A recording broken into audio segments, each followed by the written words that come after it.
Shalom Bapak Ibu Saudara yang terkasih. Bersyukur kepada Allah, sumber segala kasih karunia yang memungkinkan kita untuk meresponi undangannya dalam ibadah hari ini. Mari saya mengundang Bapak Ibu Saudara untuk bangkit berdiri bersama-sama. Mari kita menaikkan syukur kepada Allah, sembari kita juga mempersiapkan diri untuk memasuki ibadah dalam saat yang teduh.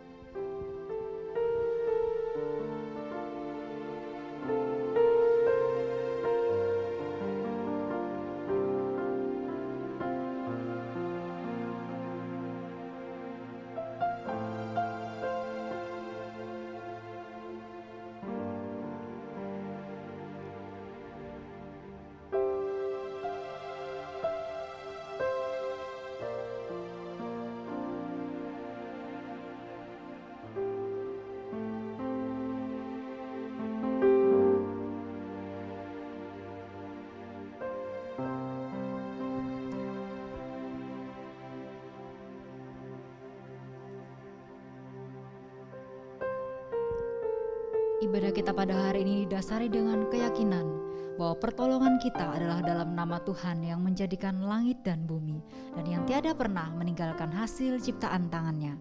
Kiranya kasih karunia dari Allah Bapa, Allah Putra dan Allah Roh Kudus menyertai ibadah kita. Amin. Silakan duduk kembali Bapak Ibu Saudara.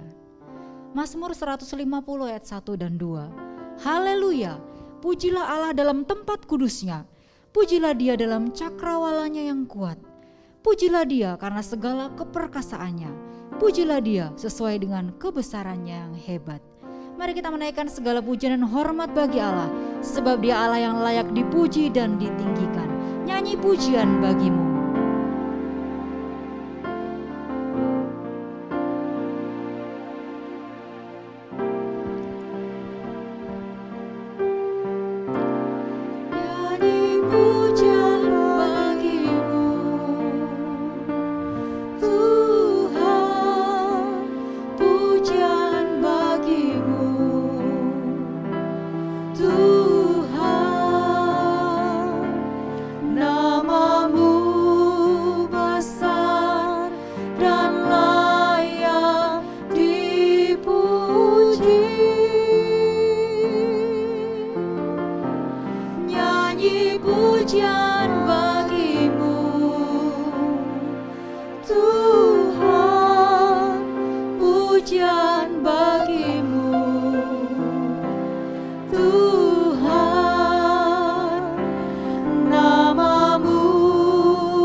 Jiwa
kepadanya kita datang membawa segala pujian syukur, juga adalah Allah yang maha tahu, Allah yang mengenal dan menyelidiki setiap hati kita.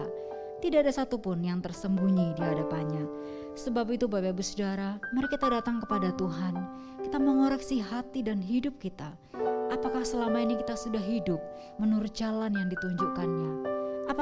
Apakah kita sudah mendemonstrasikan hidup kita sebagai umat yang mengasihi Allah? Mengasihi Allah yang terlebih dahulu telah mengasihi setiap kita.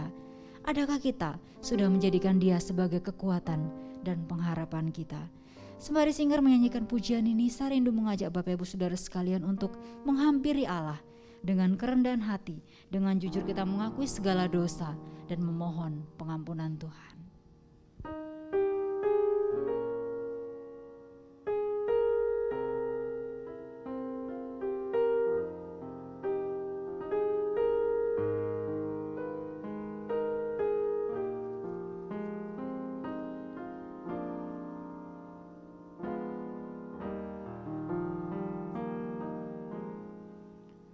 Jiwaku terbuka untuk-Mu Tuhan, selidiki, nyatakan segala perkara, singkapkan semua yang terselubung, supaya ku layak di hadapan-Mu Tuhan. Bapa di surga, kami bersyukur atas kebesaran kasih dan anugerah-Mu di dalam Yesus Kristus, yang telah mati di kayu salib bagi penebusan dosa, sehingga kami yang seharusnya binasa, kami memiliki kepastian akan keselamatan dan hidup yang kekal. Bahkan kami dimungkinkan untuk memiliki kehidupan yang berpengharapan di dalam Engkau. Tolong mampukan kami ya Roh Kudus, untuk kami boleh tetap setia, menjaga hidup seturut dengan firman-Mu, bahkan mengandalkan Engkau sebagai sumber pengharapan dalam setiap aspek kehidupan kami. Kiranya Engkau dipermuliakan, bukan hanya dalam kehidupan ritual, tetapi juga dalam kehidupan aktual kami sehari-hari. Terpujilah Engkau Allah yang penuh dengan rahmat. Di dalam nama Tuhan Yesus Kristus kami berdoa. Amin. Mari kita bangkit berdiri bersama-sama. Allah di dalam Kristus Yesus telah menebus dan mengampuni segala dosa kita, sebagaimana firman Tuhan dalam Kolose 1 ayat 13 dan 14 menyatakan, Ia telah melepaskan kita dari kuasa kegelapan dan memindahkan kita ke dalam kerajaan anaknya yang kekasih. Di dalam Dia kita memiliki penebusan kita, yaitu pengampunan dosa. Berbahagialah setiap kita orang-orang yang telah diampuni segala dosa dan kesalahannya, dan berdasarkan janji firman Tuhan, di dalam nama Bapa, Putra dan Roh Kudus, dosa-dosa kita sudah diampuni. Syukur kepada Allah. Allah yang telah mengampuni kita juga adalah Allah yang meneguhkan kita, mengingatkan kita melalui firman-Nya demikian. Mengapa kamu tertekan, hai jiwaku? Dan mengapa kamu gelisah? Berharaplah kepada Allah, sebab aku bersyukur lagi untuknya, penolongku dan Allahku. Bapak-Ibu Saudara sekalian, salah satu sukacita terbesar kita sebagai orang percaya adalah adanya pengharapan yang pasti di dalam Allah. Sebab Allah sendiri melalui firman-Nya mengundang setiap kita umat Allah untuk senantiasa berharap dan bersandar kepadanya. Dia Allah yang tetap penuh dengan kasih setia, bahkan di dalam setiap musim kehidupan. Mari sembari mempersiapkan hati kita bagi pemberitaan firman Tuhan, kiranya pujian berikut boleh mengingatkan kita akan kasih Allah yang sempurna, yang kepadanya kita pantas percaya dan menaruh pengharapan kita. Besar setiamu.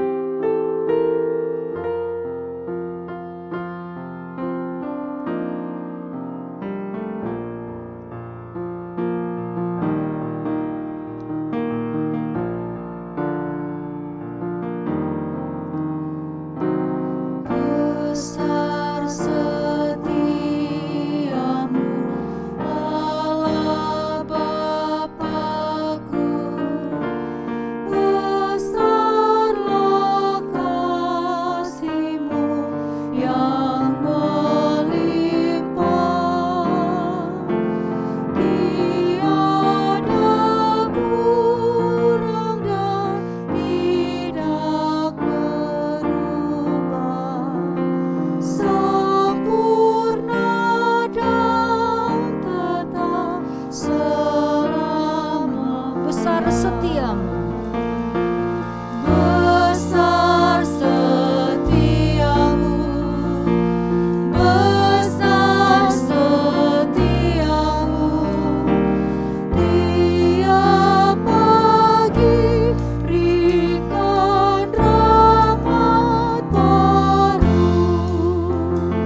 Saudara-saudara, mari kita berdoa sebelum kita membaca dan merenungkan firman Tuhan.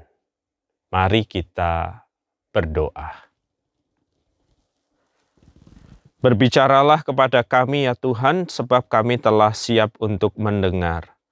Perkatakanlah sabdamu kepada kami, dan biarlah kami mendengarkan dengan telinga dan hati seorang murid. Di dalam nama Kristus kami berdoa. Amin. Saudara-saudara, bacaan firman Tuhan diambil dari Yohanes 14 ayat 1 hingga ayat yang ke-7. Yohanes pasal 14 ayat pertama hingga ayat yang ke-7 berbunyi demikian. Janganlah gelisah hatimu, percayalah kepada Allah, percayalah juga kepadaku. Di rumah Bapakku ada banyak tempat tinggal. Jika tidak demikiannya, aku tentu mengatakannya kepadamu. Sebab aku pergi ke situ untuk menyediakan tempat bagimu. Dan apabila aku telah pergi ke situ dan telah menyediakan tempat bagimu, aku akan datang kembali dan membawa kamu ke tempatku, supaya di tempat di mana aku berada, kamu pun berada. Dan kemana aku pergi, kamu tahu jalan ke situ. Kata Thomas kepadanya, Tuhan, kami tidak tahu kemana engkau pergi, jadi bagaimana kami tahu jalan ke situ? Kata Yesus kepadanya, akulah jalan dan kebenaran dan hidup. Tidak ada seorang pun yang datang kepada Bapa kalau tidak melalui aku. Sekiranya kamu mengenal aku, pasti kamu juga mengenal Bapakku. Sekarang ini kamu mengenal Dia dan kamu telah melihat Dia. Saudara-saudara, ada satu pengalaman dalam perjalanan pelayanan saya yang tidak pernah akan saya lupakan.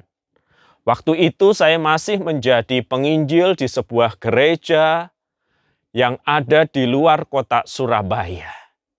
Siang hari itu, saudara-saudara, sebenarnya saya sedang mempersiapkan diri saya untuk beristirahat setelah membereskan pekerjaan yang harus saya selesaikan. Baru saja saya membaringkan diri untuk tidur, tiba-tiba pintu kamar saya diketok dengan suara yang sangat keras.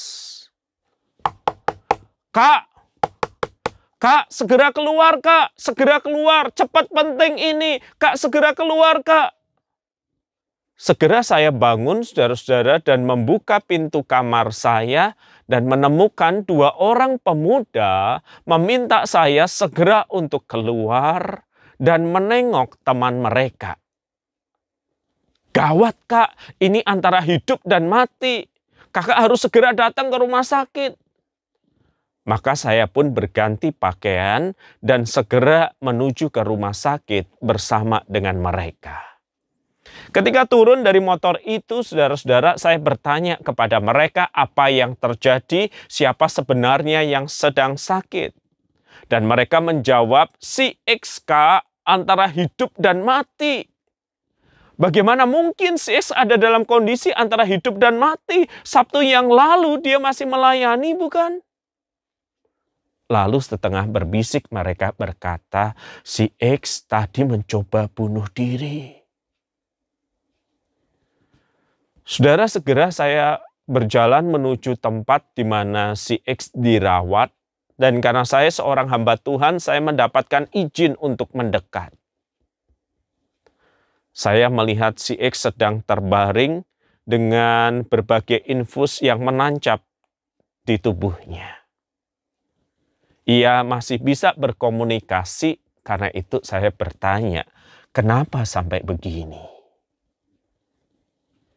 Si X ini, saudara-saudara, penampilannya mirip seorang rocker. Gahar, terlihat galak wajahnya. Mendengar pertanyaan saya, dia menangis. Lalu dia berkata, maaf Kak. Ada apa? Ketika pacarku memutuskan aku seperti kehilangan harapan. Gelap mataku Kak. Aku nggak bisa ngelihat ke depan. Dan di depanku kebetulan ada obat serangga. Segera ku minum obat itu. Saudara-saudara, syukur pada Tuhan bahwa si X akhirnya tertolong. Meninggalkan satu pelajaran berharga yang akan saya kenang terus dalam sepanjang sejarah pelayanan saya. Orang ketika kehilangan harapan, maka matanya gelap. Dalam kondisi mata gelap, maka seseorang biasanya nekat melakukan apapun yang ingin ia lakukan. Dan orang biasanya menaruh harapan itu kepada orang lain. Kepada kekasihnya, kepada orang tuanya, kepada orang yang terdekat. Agar dengan harapan itu bisa melangkah mantap menuju ke depan. Ya, orang selalu butuh harapan. Dan harapan itu biasanya kita lekatkan, kita letakkan pada seseorang. Tetapi bagaimana kalau orang itu akan pergi, harus pergi meninggalkan kita? Lalu bagaimana kalau orang itu memilih untuk pergi? Lalu bagaimana ketika ada kemalangan terjadi dan orang itu harus meninggalkan dunia ini? Saudara-saudara, bacaan Alkitab yang kita baca ini sering kita dengar di rumah duka atau di tempat pemakaman. Perhatikan kalimat-kalimatnya. Janganlah gelisah hatimu, percayalah kepada Allah, percayalah juga kepadaku. Di rumah Bapakku ada banyak tempat tinggal. Jika tidak demikian, tentu aku mengatakannya kepadamu. Sebab aku pergi ke situ untuk menyediakan tempat bagimu. Kalimat-kalimat yang akhirnya diucapkan hamba Tuhan untuk memberi kekuatan bagi keluarga yang berduka. Agar mereka tahu orang yang meninggal ini, anak Tuhan yang meninggal ini ada di rumah Bapa. Dan hal ini bukan hal yang salah atau keliru, saudara-saudara. Sebab kepastian keselamatan juga adalah sesuatu yang Yesus janjikan. Namun yang sering kali terabaikan adalah konteks dari percakapan Yesus ini. Konteksnya menjadi sangat menarik untuk diperhatikan dari Yohanes pasal 13, saudara-saudara, di mana Yesus sudah berbicara kepada murid-muridnya tentang penderitaan yang akan dia alami, tentang kematian yang akan dia alami, tentang kebangkitan yang akan terjadi. Dan Yesus digambarkan sudah membasuh kaki murid-muridnya untuk memberi teladan bagaimana seharusnya mereka hidup. Dan terhadap ide penderitaan itu Petrus berkata, sekali-kali aku tidak akan meninggalkan engkau. Dan Yesus sudah mengingatkan Petrus akan bahaya penyangkalan itu. Jadi para murid setidaknya sudah mengerti, para murid setidaknya sudah tahu bahwa sang guru yang mereka ikuti lebih dari 3 tahun akan meninggalkan mereka. Itu sebabnya Petrus mewakili para murid seorang berjanji, kami tidak akan meninggalkan engkau. Mereka tahu bahwa sang guru akan meninggalkan mereka. 3 tahun menyerahkan hidup, mengikuti sang guru, bukan hal yang mudah kan saudara-saudara, ketika sang guru kemudian berbicara tentang duka cita, berbicara tentang kepergiannya, berbicara tentang kematiannya. Bayangkan diri Anda adalah salah satu dari murid Kristus itu dan mendengarkan Yesus berbicara tentang penderitaan dan kematian yang akan terjadi di dalam kehidupannya. Tidakkah Anda akan berkata seperti Petrus, kami akan bersama dengan engkau. Hal itu jangan terjadi. Ada rasa gelisah dan takut ditinggalkan oleh sang guru. Dan lalu di pasal yang ke-14 ini, Yesus mengatakan kalimat-kalimat seperti ini.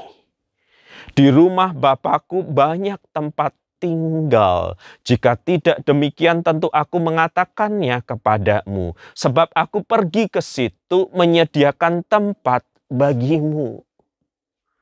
Yesus mengatakan kalimat-kalimat ini untuk memberikan penghiburan. Ya, dia akan menderita dan mati. Ya, dia akan disalibkan. Tetapi sesungguhnya dia pergi ke rumah Bapa yang di surga. Sesungguhnya ia mempersiapkan tempat bagi murid-muridnya. Kepergiannya bukan kepergian karena terdesak dan terpaksa. Kepergiannya bukan kepergian karena kekalahan dan kekalutan. Tetapi kepergiannya ada dalam kehendak Bapa untuk karya keselamatan. Dan Kristus akan menyediakan tempat juga bagi murid-muridnya. Dan Kristus menegaskan apa yang dia katakan melalui ayat yang ke-6. Akulah jalan dan kebenaran dan hidup. Tidak ada seorang pun yang datang kepada Bapa kalau tidak melalui aku. Ada kepastian tentang identitas Kristus. Benar, sebentar lagi penderitaan akan terjadi. Benar, sebentar lagi kematian akan terjadi. Benar, sebentar lagi penyaliban akan terjadi. Tetapi Kristus tahu kemana ia pergi, ke rumah Bapa. Sebab dia adalah jalan satu-satunya ke sana. Dan ketika ia pergi, ia menyediakan tempat. Seolah-olah Kristus hendak mengatakan, kematianku berbeda dengan kematian orang lain yang tersalib. Aku mati bukan karena aku kalah. Aku mati karena aku menggenapi kehendak Bapakku yang di surga. Dan lewat kematianku karya penyelamatan mewujud nyata. Jadi jangan takut untuk ditinggal.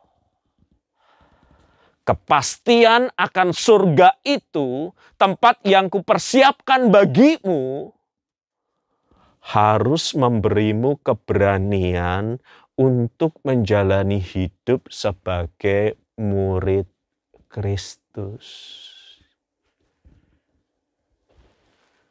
Saudara-saudara, suatu kali saya ada dalam perjalanan di sebuah wilayah di Indonesia, di mana terkenal driver-drivernya itu suka ngebut, saudara-saudara. Dan kami melewati pegunungan yang kiri jurang, kanan jurang, hanya pas untuk 2 mobil berpapasan.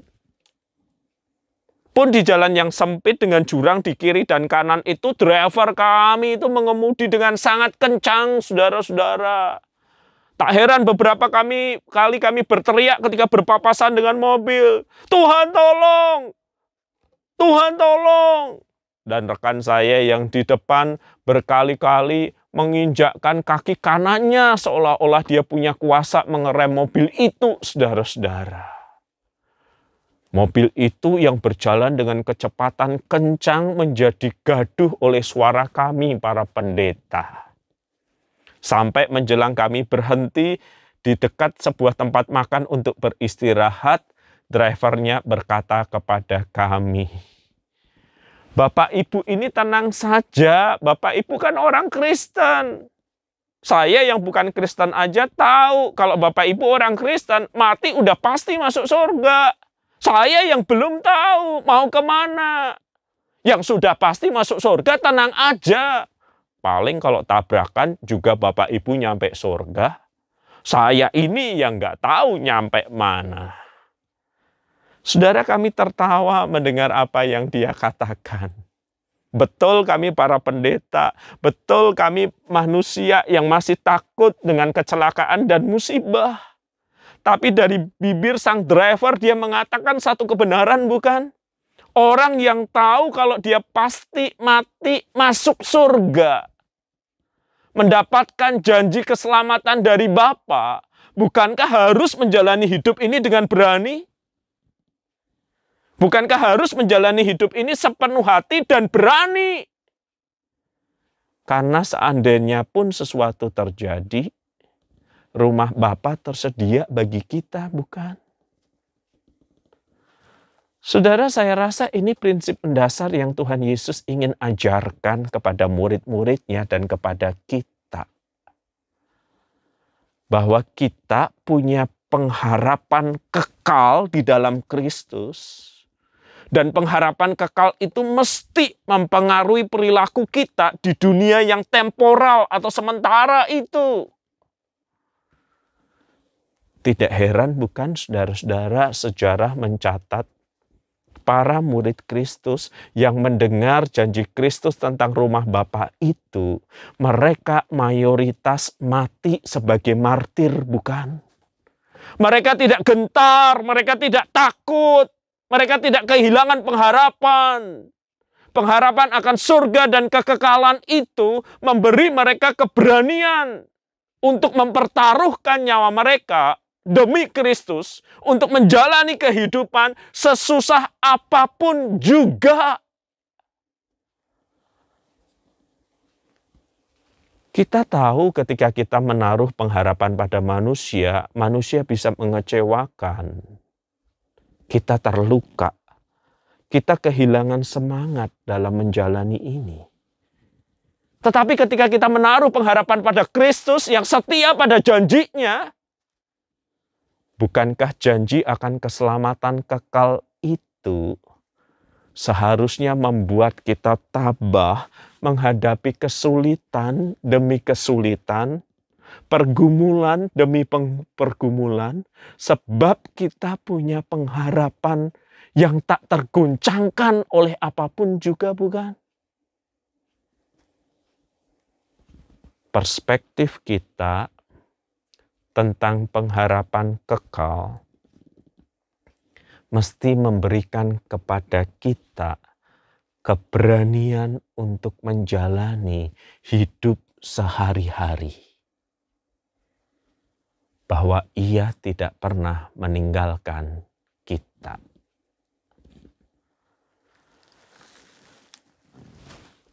Suatu kali, saudara-saudara, seorang ibu datang selepas ibadah, meminta informasi untuk sekolah bagi putrinya.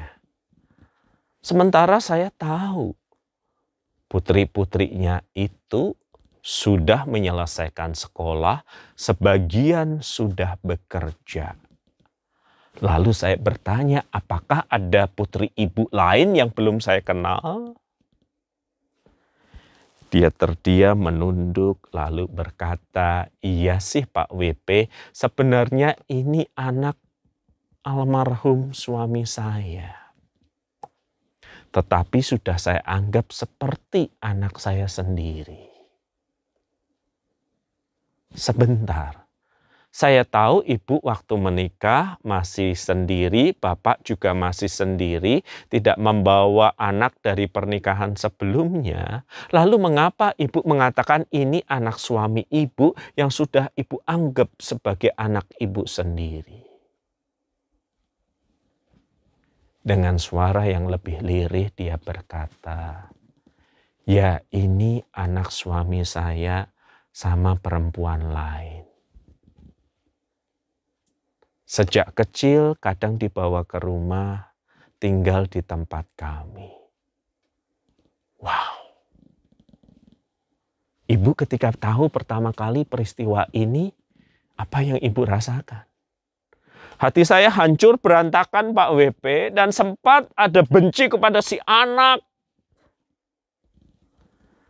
Tetapi belakangan saya berpikir kembali, ini bukan salah si anak, malah kasihan si anak. Dia tidak diurus oleh ibu kandungnya sendiri. Jadi sejak kecil saya biasa mengurusnya. Walaupun kami tinggal berbeda kota, kadangkala kalau dibawa ke rumah kami menerimanya menjadi bagian dari keluarga kami. Wow. Saya katakan kok ibu bisa kuat seperti itu ya. Gak setiap perempuan loh Bu bisa sekuat dan setegar ibu. Dia kembali mengemukakan kalimat ini. Secara manusiawi, secara daging aku ya gak kuat Pak WP. Tetapi tiap kali aku lihat salib Yesus itu, aku tahu aku sudah diampuni dan aku harus mengampuni orang lain. Salib itu yang menjadi kekuatan dan sumber pengharapan saya untuk bertahan, Pak. Dan tetap mengasihi si anak ini. Jadi saya mau dia mengalami pendidikan yang terbaik. Makanya saya tanya Pak WP, di mana ada sekolah yang berasrama? Saudara, manusia bisa saja mengecewakan, melukai. Suami, istri, orang tua atau anak berpotensi melukai, menghancurkan diri dan harapan kita. Lalu ketika peristiwa itu terjadi, apakah kita seperti sang pemuda tadi, gelap mata, memutuskan untuk mengakhiri kehidupan kita? Seharusnya tidak. Karena kita sadar di dalam situasi hidup seperti apapun, Tuhan Yesus tidak pernah meninggalkan kita. Dia tak terlihat, tetapi dia berjanji untuk menyertai senantiasa. Dia tidak terlihat, tetapi dia sudah menjanjikan surga bagi kita. Dan perspektif kekekalan bahwa kita diampuni, bahwa disediakan surga bagi kita, seharusnya memberi kekuatan untuk tetap menjalani hidup ini, bukan? Seperti yang dikatakan oleh kitab suci. Bahwa kalau mati itu keuntungan. Karena merasakan penggenapan janji Kristus. Tetapi kalau harus hidup di dalam pergumulan seperti apapun, berarti Kristus masih mempercayakan pekerjaannya bagi kita. Jadi apa dan bagaimanapun kondisi kehidupanmu, walaupun manusia mengecewakan, melukai, menghancurkan harapanmu, Kristus tidak pernah meninggalkanmu. Ia tidak ada lagi di dalam dunia, tetapi dia berkarya melalui Roh-Nya yang kudus, agar kita punya damai sejahtera yang melampaui akal pikiran, agar kita punya pengharapan sebagai orang-orang yang telah menang di dalam Kristus. Sebentar lagi kita akan merayakan Jumat Agung, Sabtu Sunyi, dan Minggu Paskah. Setiap tahun kita diingatkan bahwa Kristus datang untuk memberikan jaminan kekekalan. Bahwa Kristus datang agar kita punya kekuatan menjalani kehidupan sehari-hari. Kekuatan yang berasal dari Roh Kudus. Jangan biarkan kehancuran pengharapan juga menghancurkan kehidupanmu. Biarlah Kristus yang berkata, "Akulah jalan dan kebenaran dan hidup," yang menuntun perjalanan kehidupan kita melalui Roh-Nya yang kudus. Jangan menyerah ketika harapanmu hancur berantakan. Sebab Kristus tak akan melepaskan pegangannya dari hidupmu. Karena tak ada yang bisa memisahkan kita. Penindasan, ketelanjangan, kesusahan, dan bahkan kematian pun tak ada yang bisa memisahkan kita dari kasih Yesus Kristus. Mari kita berdoa. Di tengah harapan kami yang mungkin hancur berantakan, kami datang kepadamu ya Tuhan. Tuhan yang selalu menyertai kami melalui Roh-Mu yang kudus, memberi kami kekuatan dan penghiburan. Tuhan yang menjanjikan surga dan kekekalan bagi kami, dan janji kekekalan itu seharusnya memberi kami semangat untuk menjalani hidup sehari-hari. Sebab kami tahu bahwa bersama dengan Yesus, kami lebih daripada orang-orang yang menang. Di dalam nama-Mu kami berdoa. Amin.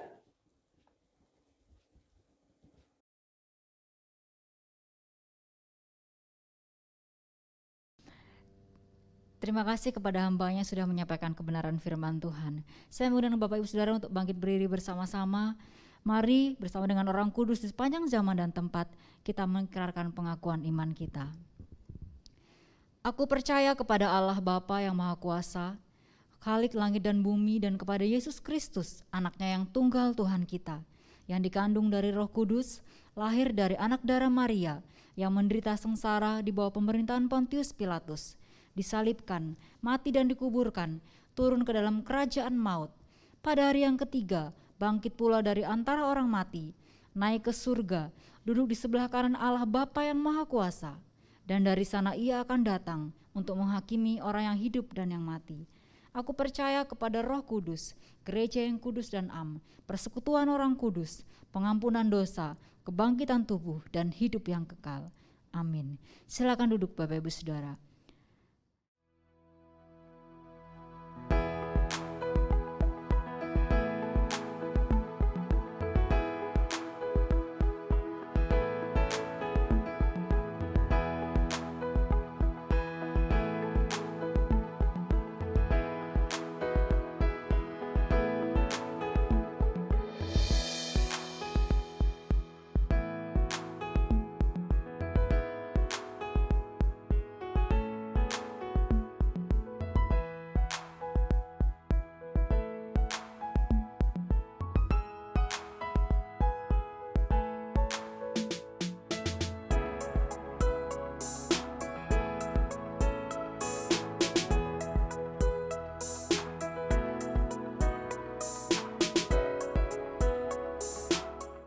Untuk meresponi firman Tuhan, sembari kita juga akan memberikan persembahan yang terbaik yang dapat Bapak Ibu Saudara berikan melalui rekening gereja.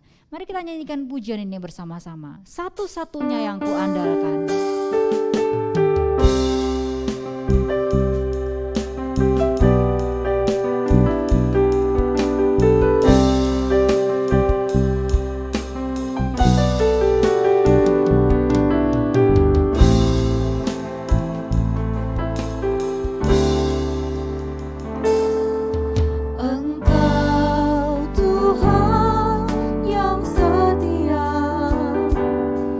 Waktumu selalu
Mari kita bersama-sama berdoa.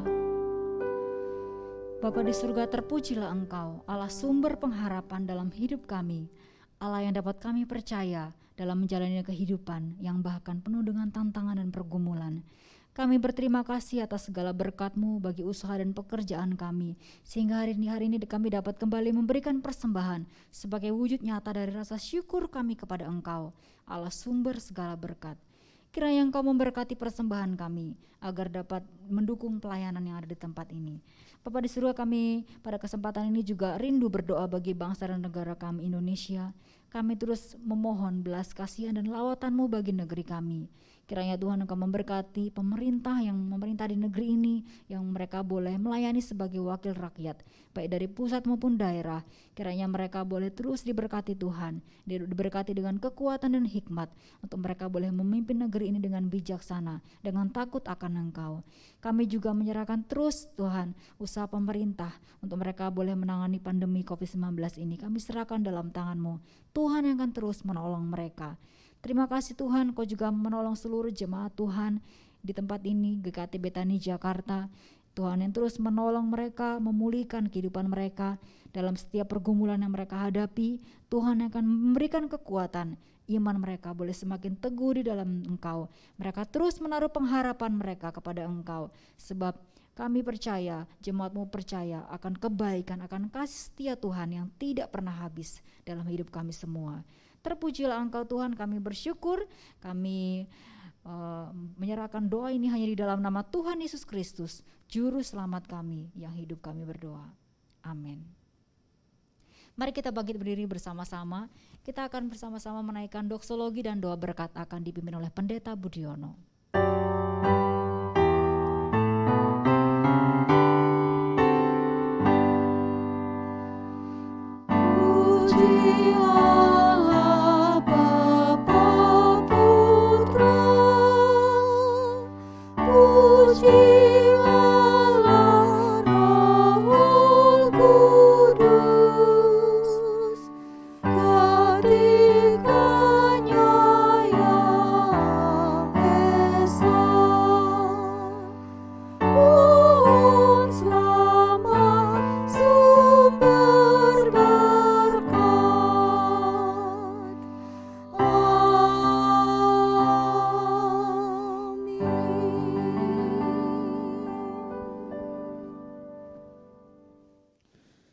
Mari Bapak Ibu dan Saudara yang dikasihi Tuhan, saya mengajak kita semua untuk mengarahkan hati kita, pikiran kita kepada Allah, dan mari kita menerima berkat Tuhan.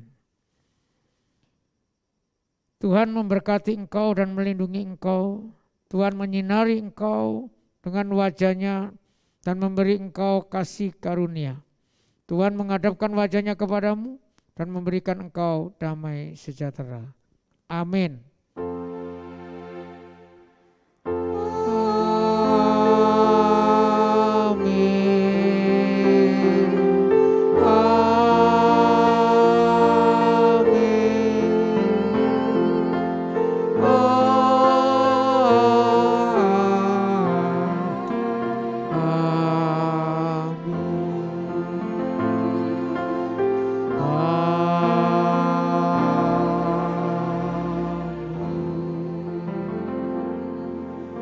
Jemaat yang dikasihi Tuhan, dipersilakan duduk kembali dan silakan mengambil saat teduh dan ibadah selesai.